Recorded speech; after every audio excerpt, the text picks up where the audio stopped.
Okay, hello everybody.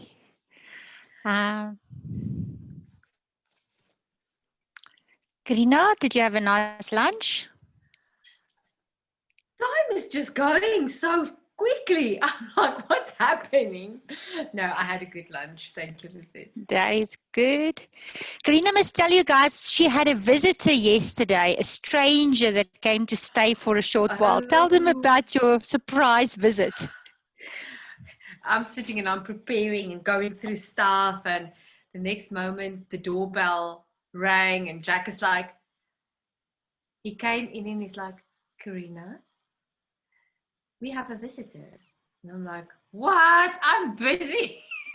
And then there was this chocolate brown Yorkie with a nice hoodie jacket kind of thingy, and I was like, oh my word, here it goes.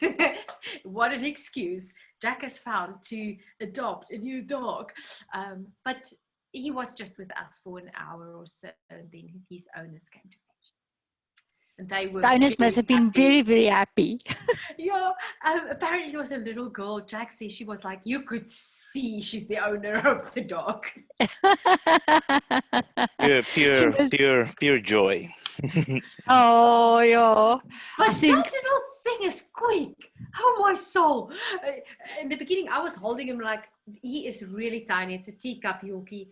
And I was like, okay, what is my 3 dachshunds going to do with this Yorkie? But he was up for the challenge, definitely. No, yeah, later on he was the one running around after the other dogs, so he was chasing them. Crazy. I can just see Joe's face, this little yuppie chasing him around. Yeah. I didn't know what was going on. Where did this thing come from? Why is he here? Are you inviting us? I would have loved to see Max's face because Nas only got a bit of his own medicine. Yeah. Did everyone have a good lunch? Pop for us a word in the chat box. Any word. How you are feeling. What have you learned this morning? Smartly, I guess that was lunch. Catherine, I made a naan bread. So we had some rosemary naan bread for lunch. So Avo and toast. We had Moroccan lamb soup from Woolies that I just warmed with lentils in. That was really good. Oh, sounds nice. Sounds nice. Now we just had no homemade naan bread, so that was quite nice. Right, guys. So you know what was one of the things that I wrote on my little bush tree on the thorns, and I think we talked through it. One of my biggest losses in this season was a loss of choice. So that is just one of the things that explain that a little bit, Karina. Listen, I think just as we are going through this season, all of a sudden, things that we always took for granted was no longer an option. When we were in level 5 lockdown, none of us could go outside of your home except for medical emergencies. I remember I had a dentist appointment in that time, and I felt like a criminal, to be quite honest. You go outside, but there was something in that because everything was like so quiet, the streets, and but the sky was so clear. That was so in this season we didn't really have much choice. People would tell us when you can go, where you can go, between what times, and that brought a lot of frustration because your normal routine was no longer normal. You had to adapt and fit into that very strict boundaries. So that was for me one of the loss of choices, and still at this moment there's a loss of choice. Yes, we've got greater freedom again, but You cannot go where you want, when you want. All of us had so many plans cancelled. And I was talking to my brother the other day. He's like, I asked him, so what are your plans for Christmas? He's like, I'm not going anywhere because I've already lost too much money in planning ahead. And I think that is true for all of us. Right, so let's continue.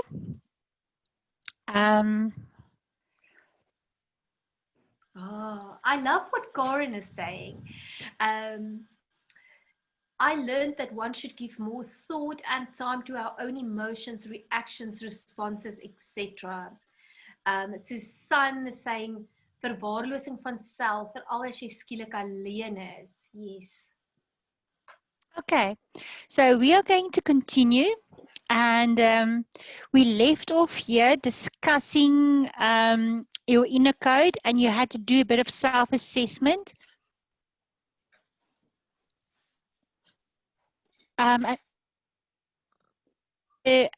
We had to we left before we had to do a lot of, just hold on a moment, too many things happening at the same time in my life. So okay, so we left off with our belief system, our inner code, and now Jack, we're going to go to the next slide. You've got it on there already, called a trigger event. So if you guys look behind or just beneath our little sink guy, there's a guy pushing a red thing that's saying trigger. Can you guys see it? Jack, maybe you can just move. There we go. We're now going to talk about our trigger event. So a trigger event is that external happening, that activating event that causes us to react. So it's external, the event is external, and I think that's important that we understand that, because not everything, that we understand that we live a life and there are stuff that happens to us that we experience, and the reaction is internal, yes, but the minute we can understand our trigger points, we can manage our emotional responses better. So I'm not going to talk too much about the trigger event, because the trigger event, this is not a trauma trigger event. This is just an event that has triggered your thought process.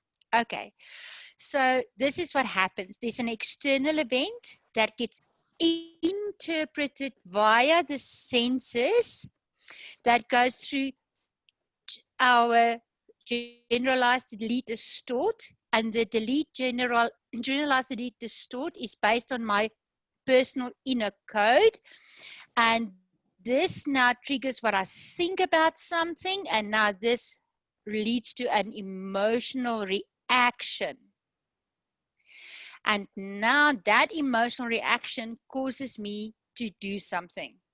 Let's say a big spider, now I hope not, comes down here in front of my eyes, the whole table will go, ah, I will jump and scream, and my table, my computer will go flying.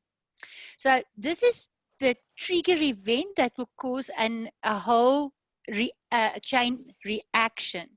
But now we have to understand that, do you see that heart in the middle? We're now going to go and explore a little bit about our heart, the emotional component of our being. Can you remember why God created us with emotions, and that it's good to have emotions? Remember that lecture that we spoke about? But now we're going to look internally. We understand we had an activating event that went through our filters, and we had a thought process, and that thought process now triggers or activates our emotions. So now let us look at what happens inside of our heart. There are 4 components we're going to speak about. Ek is nou so skroed dat ek nie weet wat hier aangaan nie. Okay. So we're going to look at our heart. There's somebody experiencing huge negative emotions. Jack, we can continue to the next point. Lisette, sorry, I just want to jump in. And right at this, in your book, you can just reference page 70 in your pre-work. That was video lecture number 6, where Lisette talked about the allergies and triggers. And I love what she said about the allergies. Emotional allergies are an intense reaction to something in the present that reminds us to an event from our history. Just read that again, Karina, because that is actually our trigger event. Read it again. Emotional allergies are an intense reaction to something in the present that reminds us to an event from our history. Okay, one more back. One more back. Okay, thanks. One forward. I think I know this presentation. I can know it in my sleep. Okay, so inside our heart, there are 4 things that we're going to look at. The one is called self-awareness, and I've labeled the others relational awareness. And then we have under self-awareness, self-management, and under relational awareness, relationship management. Now, we have those 4 that we talk about. Now, on the left is your relationship to self. So maybe we can add your relationship to self there. And your relationship to self, this is important. Why do we need to cultivate self-awareness? We need to cultivate self-awareness. Can you guys remember the ideal self, the real self, and the false self? Can you guys remember that lecture?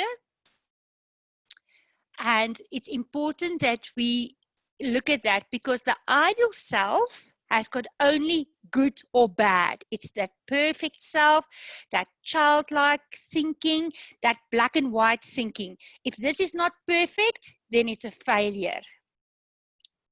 Versus the false self that now tries to protect the real self. And that's where we have defensive behavior. And we need to become self-aware so that we can discover our real self. And our real self is where, and I don't know if you guys can see on to the left, there's a purple arrow. And inside the triangle, there's a, Karina, what's a wiplank? Seesaw. Seesaw. A seesaw. I Thanks, say Jack. jigsaw, but I think a jigsaw is a Snap. puzzle. And then a seesaw. There's a seesaw, and there's the word vulnerability. So your true self acknowledges weaknesses and accept vulnerability and accept what is a reality. But at the same time, it also embraces your good stuff, because you are not just bad. There's also good stuff that is inside of us. Okay. Now remember the faces of the false self. Who can remember what is the faces of the false self? We had the Russian dolls. Who can remember? The Russian dolls. Yeah, can you remember, Karina? There was 1, 2, 3, 4, 5, I think. 5 Pretend false me. self. Pretend Yes. me. Comparison me. Yeah, Expected me. yeah, Martha me. yeah. Failing me. And then we got to the real self, which is the authentic me. That is in your student guides on page 33 to 34. Okay, so we need to become more aware. When are we pretend me? When am I in comparison me?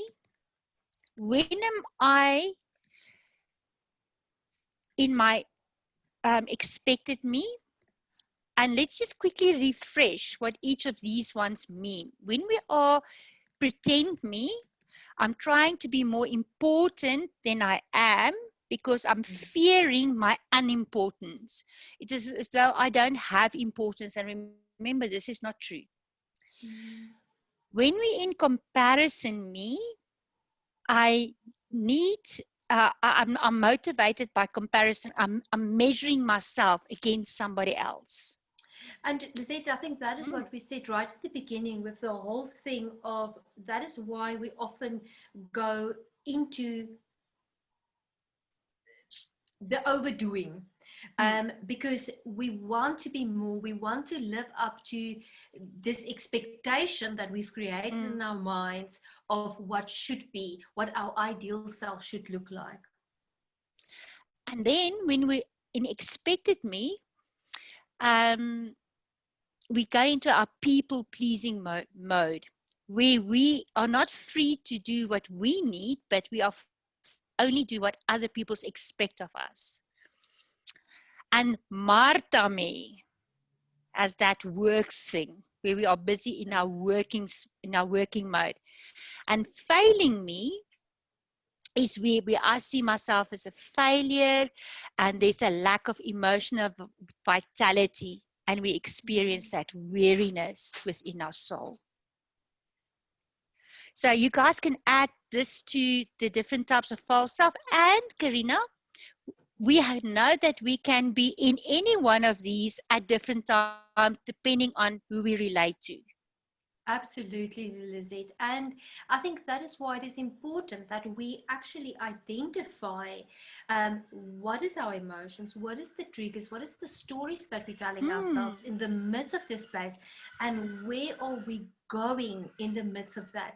As I was going through the stuff of the real self and the ideal self and the false self, Jack actually mentioned something that was really important, and I think we tend to forget it. With all the social media going on at the moment, our ideal self is to a large degree formed by the images that we receive on social media, the groups that we belong to, and that becomes the norm, and we forget that that is not real. Often when we look at people's posts on Facebook or Instagram, that is that highlight moment that we start believing is the norm. We measure or compare ourselves against that. Because we fall short, we move into the false self, and we lose ourselves in the process or in the midst of that. So now we need to call, how do we get to our authentic self? Jack, did you want to say something? No, I just wanted to mention something that I really want everybody to think about, and that is the following: that even though we see real pictures on social media and we, hear of things that are happening and all of that, I want to make a statement, and I want you to think about it. But the statement is the following: that I'm of the opinion that everything on social media is fake or false. And the reason I say this is because it lacks context. It lacks nuance. You see, like Arina said, certain things happening. You see the new baby being born. You see the doggy being lost. You see posts being made, verses being shared. Now, that verse in itself may not be false. It may be true, but we lack the context with why a person shared that. What was their reason for doing so? In what emotional state were they? What were they? Same with photographs that we see. So I'm tending to go to to lean towards the thinking of every post that we see is out of context. We cannot think a person is happy just because they smile on a picture. And I think that's the trap that we fall into with social media, and as it relates to what we're learning today. And let's just say what is social, especially let's use Facebook as one form of social media. Facebook specifically, and I think Snapchat, maybe Nalette, you can help here quickly, are more visual communication than what they are word communication. Okay, so it's visual communication. So we see and we use this through our filters. This is what Jack is saying. And we interpret it into thinking, oh, what a perfect life do they have? But we don't see the dirty dishes in the kitchen. Does that make sense, Jack? That's exactly right. Is the problem is that we don't know what the context is, and so why I'm saying it's so false is that then we compare our dirty dishes with the person's clean house, and we think they are better off and we are lacking. And the reality is, you know, they've just gave you a very small piece of reality. In fact, a photograph is a millisecond of light that is captured. So you are comparing your entire life to a millisecond of a person's life. That This is cannot be important. fair. That cannot be fair. Yeah. And this is So, why guys, people are committing suicide. It's because they are comparing their mess of a life with someone's millisecond. It doesn't make sense.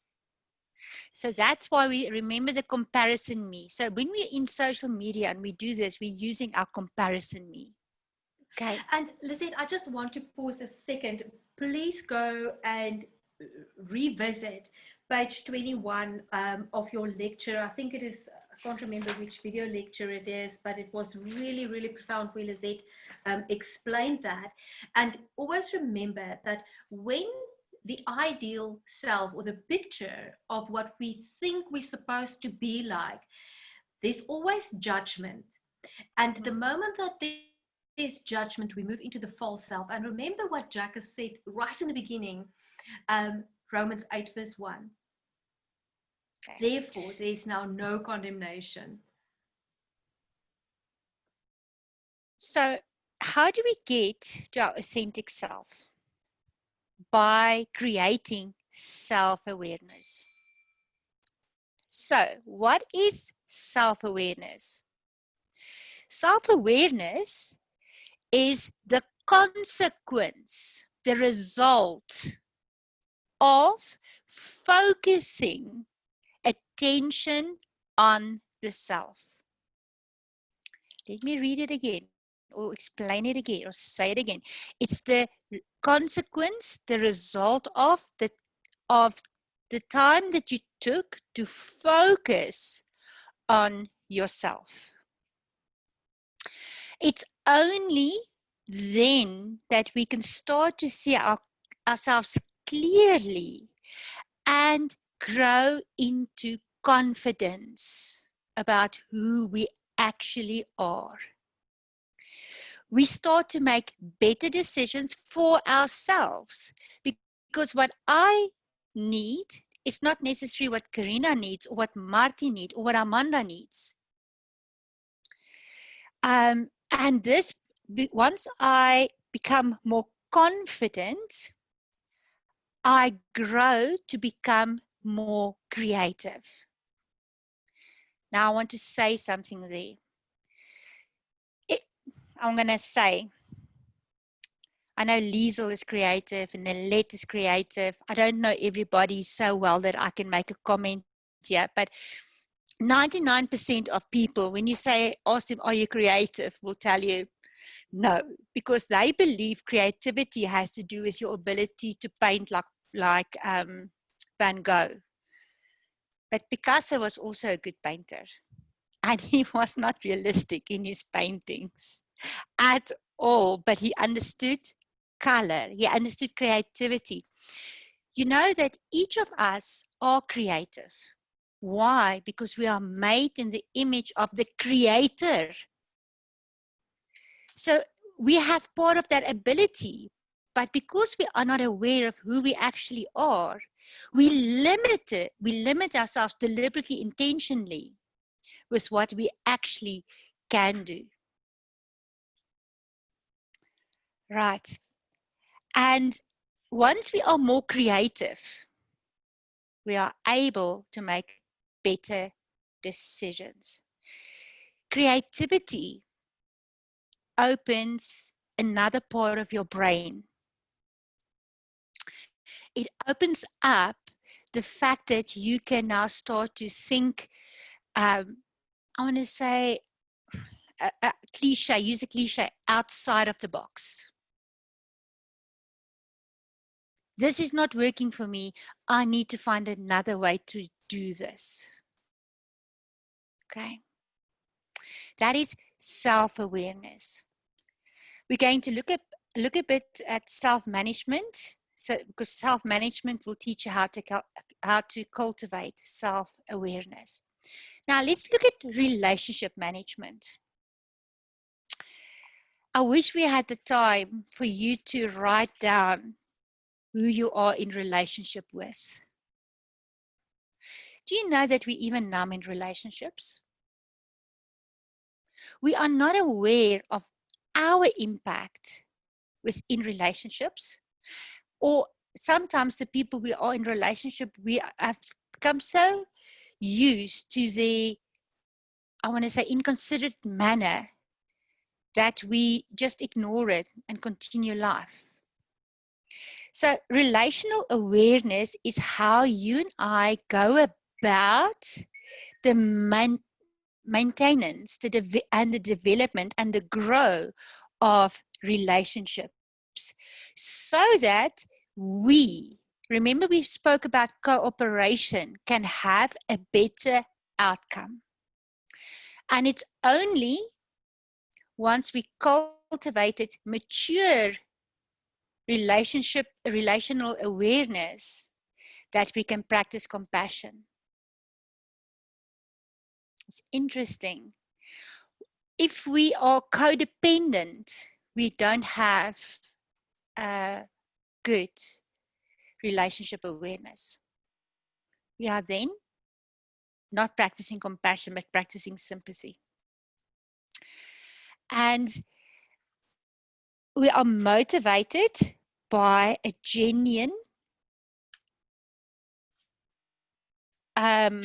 need to engage people around us, to be a leader of others. By the way, each of you are a leader within your environment that you are in already. Leaders are not just state presidents and, I don't know, presidents of companies and bosses. We are called to lead around us. Can I tell you something, how this leadership works actually? I have an issue with people that clutter up my exterior with their discarded papers and stuff like that. So we spend Saturdays picking up rubbish outside our street. So our street is clean, the little area where we have. Now I see our neighbors are starting to pick up the rubbish in front of their house. We didn't say anything, we just did it. We make sure that we don't have any rubbish in front of ours. You know, people could drive past a car, they throw the packets out and whatever, they discarded papers and things like that, they throw out the window. Craig and I pick up every Saturday or whenever there is rubbish in front of us. So we try to continually have that clean, and just that action is now leading the people in our environment to actually do the same. That's leading. And it also helps us to be self-dependent. That means I take responsibility for my emotional response. I don't blame others for my emotional responses.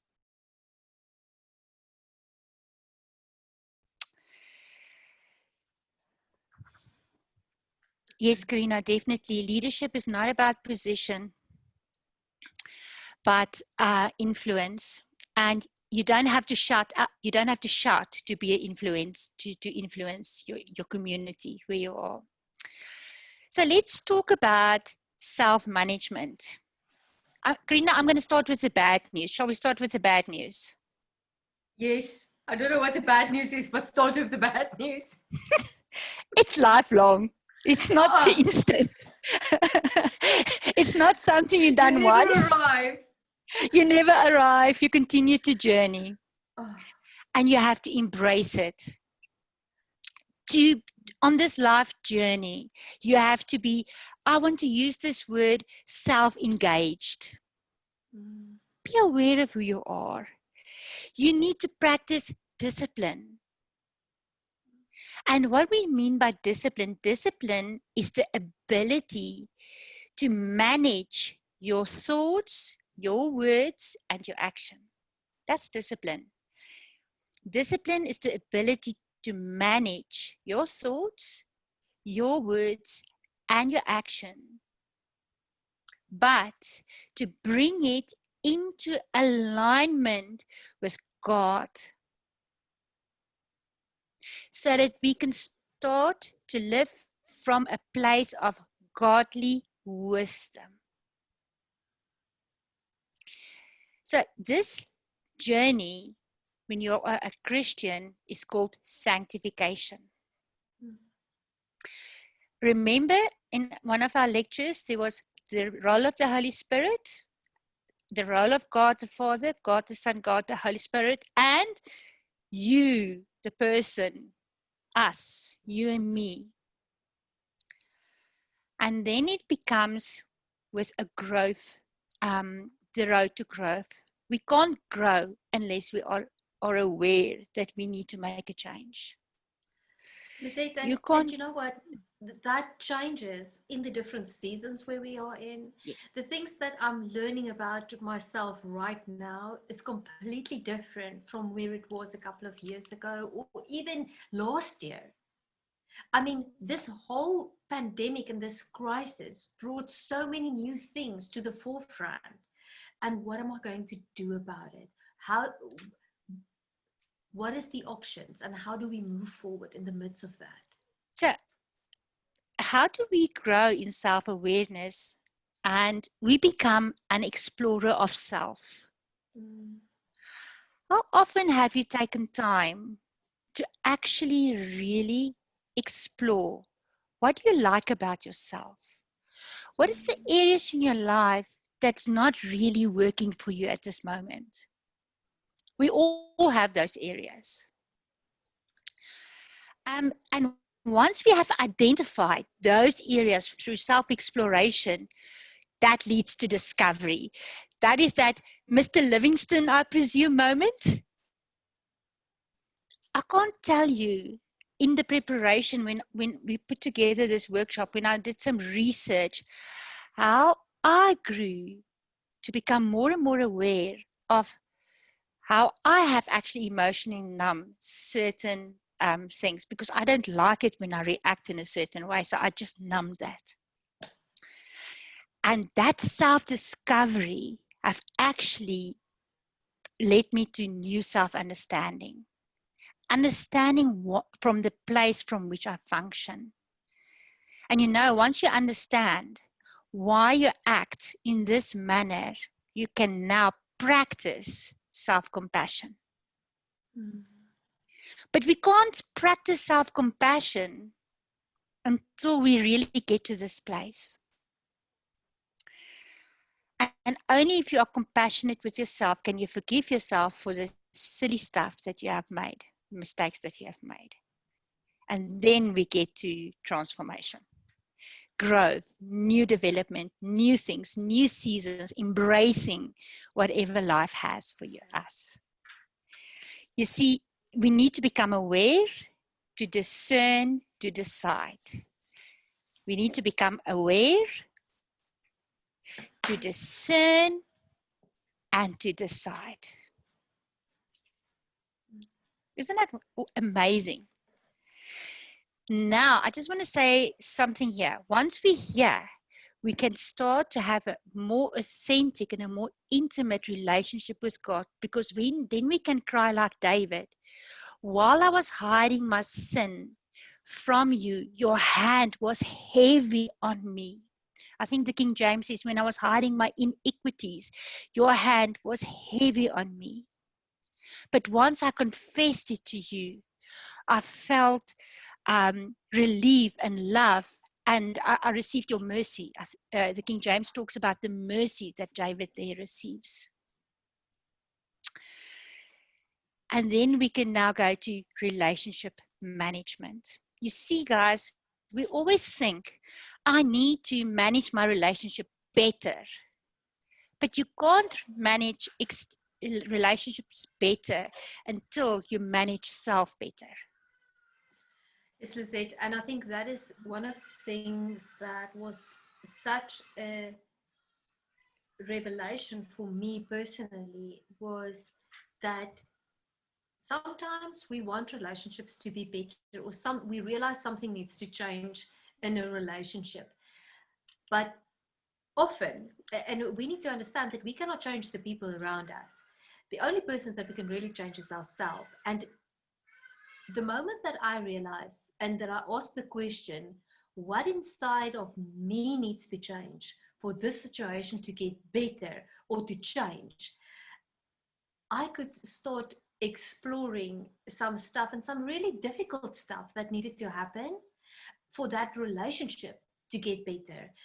But unless you pause and unless you are willing to look at these challenging things that come up, we will never be able to get to a place where we can function in healthy, whole relationships that will actually move us forward. Okay, so now relationship management is about nothing else but intimacy and boundaries. Can you see our seesaw on the back, in the triangle? Because that is actually what relationship management is about. It's about interpersonal communication, your ability, and guys, hear what I'm saying, telling you, you have the ability to inspire, to motivate, to build up, the word says to edify the community around us. And the community has the ability to inspire you, to edify you, to encourage you, to build you up. But that can only happen in a place where we have boundaries and intimacy. That's the only place that we have that. When we cultivate intimacy, balanced by boundaries. Karina? And I think that is the thing with confidence and vulnerability. Confidence is understanding who I am and what I have to offer and what I can bring, what I'm good at. Vulnerability is also have an understanding of our weaknesses, our shortcomings. And it's in that place where we understand that I don't have to be perfect and I don't have to have all the answers. The one can hold the other. And that is actually why God created relationships, because we're not supposed to function in isolation. Within our sphere of influence, we have everything that we need to make a success of life. But you cannot do it in isolation. Francois du Toit writes in the Mirror translation, I'm just going to read from it, it's a paraphrase translation, but he writes there about Romans 8 verse 9, he writes the following: we are not ruled by our flesh consciousness, but by our spirit consciousness. For God's spirit is at home in you. And what he's trying to say in that place, you don't have to be more, you are complete. With your weaknesses and the stuff that you are good at, your confidence, his spirit is in us and we have been completed in him. What a wonderful way that we can now relate to one another. But there's another point that we have to look at. Jack, can you just press enter for me again? And that is, and can you go to the top? There's an inner critical voice. An inner critical voice. Now, that inner critical voice is what steals, slaughter, and destroy. Remember, we spoke about it earlier on this morning. It's an integrated pattern of destructive thinking about ourselves. And we cannot internalize the truth that God is teaching me about who I am while I still listen to my inner critical voice. It tells you something like, you're stupid, or you can't, or you're going to fail, or the worst is going to happen. That's that inner critical voice. And that inner critical voice is what steals our peace. It steals things away from us, but it's ingrained into us. And the reason why it is so strong in us, because it's linked to partial truths. Let's say a person functions from fear, and they say, you're always going to, they lock the doors everywhere. They can't go anywhere because they are frightened for their physical safety. It's because some time ago, maybe one of them was attacked, or their physical safety was threatened. So there's something of truth. There's some little thing of truth in there, but it's no longer the truth. But that pattern of thoughts have become destructive and is no longer constructive. And it inhibits our functioning. It inhibits what we do. It inhibits how we react to God and to others. Okay, next one. Almost the last one. You can enter for me, Jack. See, in the middle, we have a God awareness. There's no ways that I could put another circle in there to represent the spirit. So that's the only way. This is already a very, very busy slide. God awareness is simply our ability to interpret our life experiences in the light of God's character, God's works, and His promises. And for this workshop, in the light of the joy that Christ has promised us.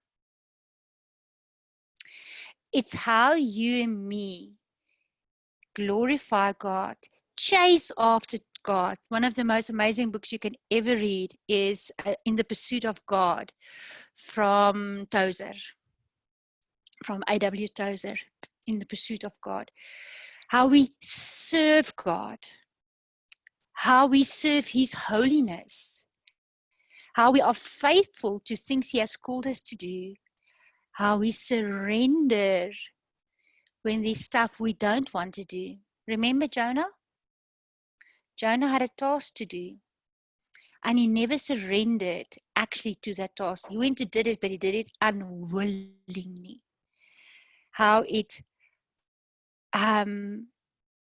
obedient are we to the call of God? Karina and I talk about that obedience quite often, because we have found something interesting. Maybe you guys are different, but the two of us do this. We tend to clutter up our lives with good stuff, but not always God stuff.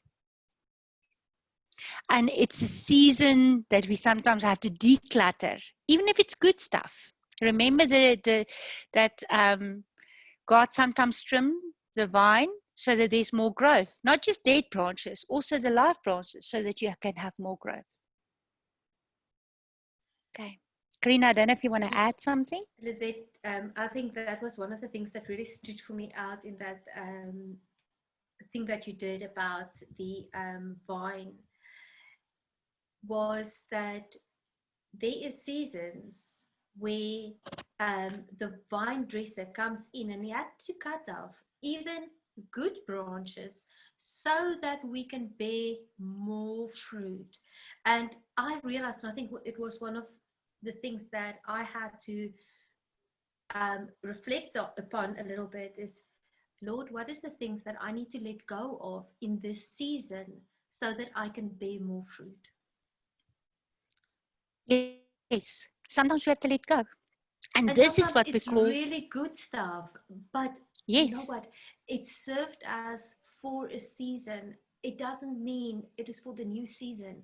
So that is why we need to understand, where am I at the moment and what is God doing at this moment in my life?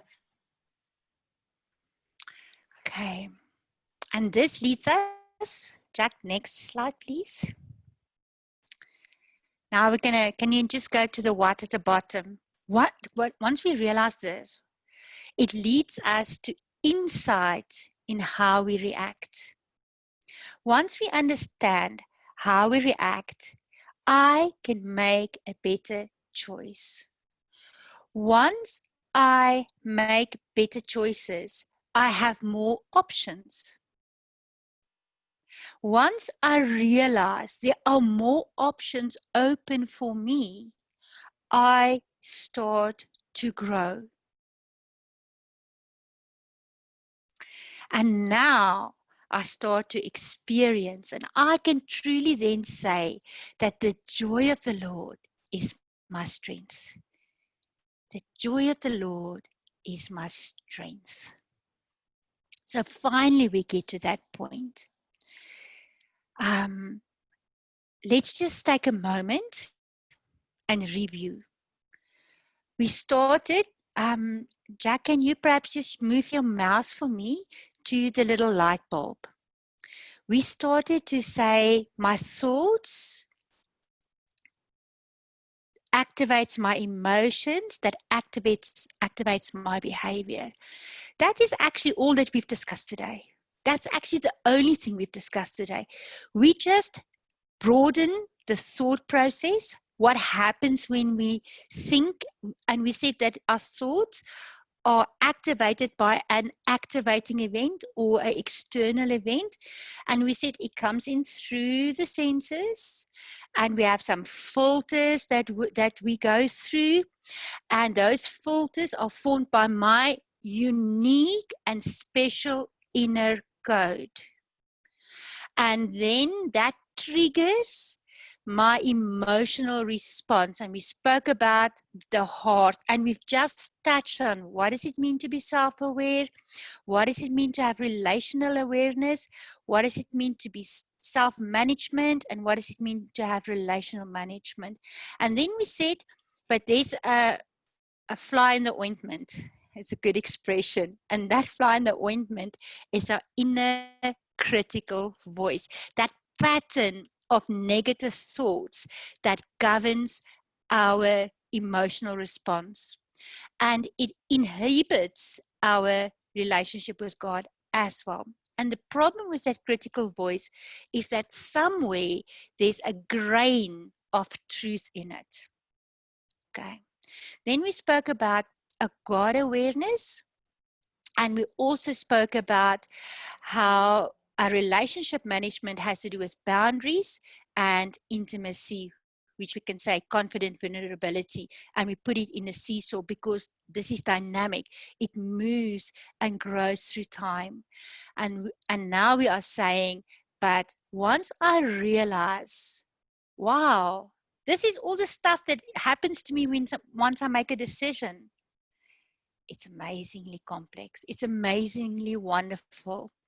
We talk about insight and options and grow and the discovery of joy. So I think, Jack, we need to now have a moment to just talk. We have learned a lot this morning. So I would suggest that we break into our groups.